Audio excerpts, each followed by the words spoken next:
For every 10 children pala dito sa Pilipinas, 3 walang tatay. 2 naman sa kalye lang nakatira. Tapos the rest, may mga kompletong pamilya at bahay. Saan tayo doon nagbibilong? Basta-basta, ituloy na lang natin ang paghahanap. Eh paano? Maski pangalan na nga lang ni Papa, ayaw pa ibigay ni Mama. Ano? Alam mo, yung anak mo si Peachy, manang-mana sa tatay niya. Yung kung anong gusto, hindi titigil hanggat di nakukuha. Alam mo, Mare, siguro oras na para sabihin mo dyan sa mga anak mo yung tungkol sa tatay nila.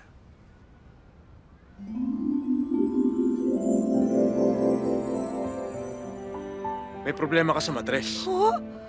Kung hindi natin ito tatanggalin, within 12 months, pwede mo ito ikamatay. Ha? Eh, matres na lang ang pinagmamalaki nito, Dok. Tatanggalin niyo pa? Dok, pag tinanggal niya po ang matres ko, paano po ako mabubuntis?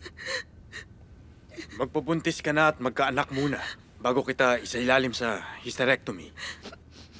Paano po mangyayari yun, Dok? Wala naman po akong boyfriend, wala akong asawa. Eto, kakailanganin mo to.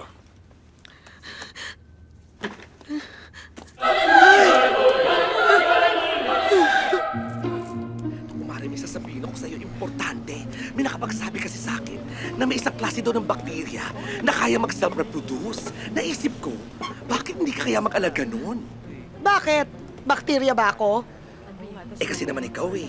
Ba't ba ayaw mo mag-ampon? Ayoko, hindi ko kadugo yun. Hindi ka kaya mag-hire ng baby maker?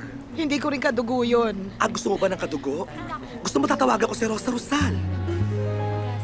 Ah, alam ko na. Pupunta tayo sa sperm bank, meron sa Malate. Ayoko eh, paano kung makuha ko galing sa kriminal o sa adik? Naku, ang dami mo namang standards. Wala ka na sa standard, Mare. Kumbaga sa bingo, nasa letra ng O ka na. Sobra ka naman. Wala pa ako sa letra O. Bakit 70 na ba ako? Sa itsura mo ngayon, mukha kang 60. Mare, tulungan mo naman ako. Tulungan mo ako. Ayokong mamatay ng walang anak. Tulungan mo ako. Mare, magulustili ka.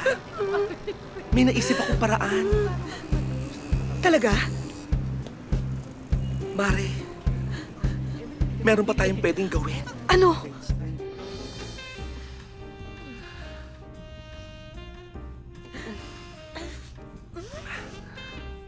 Mare, Oh, di ba dapat patayin na lang natin ang ilaw? naku, baka mamaya hindi ko makita.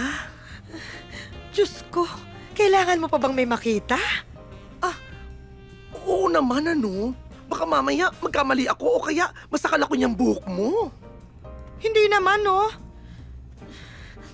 Parang naalibad pa rin ako eh. Ako din. Kaya, pwede ba simulan na natin? Mare, hindi ba tayo magpapatugtog? Naku, wala akong ganong music. Puro punebre ang kaset ko sa bahay. Dead man na nga. Diyos ko, parang gusto ko magdasal ng 10 Aba Ginoong Maria at 3 Ama Namin buong magdamag. Ako nagawa ko na yan.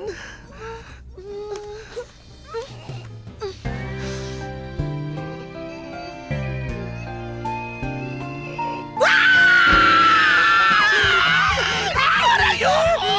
Mas lalong ayoko, no? Magpapakamatay na lang ako! Patayin mo na lang ako, pare!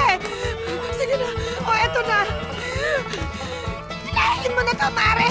Kesa may mangyari sa atin, mamatay na lang ako. Hilahin mo! Hilahin mo na! Hilahin mo na!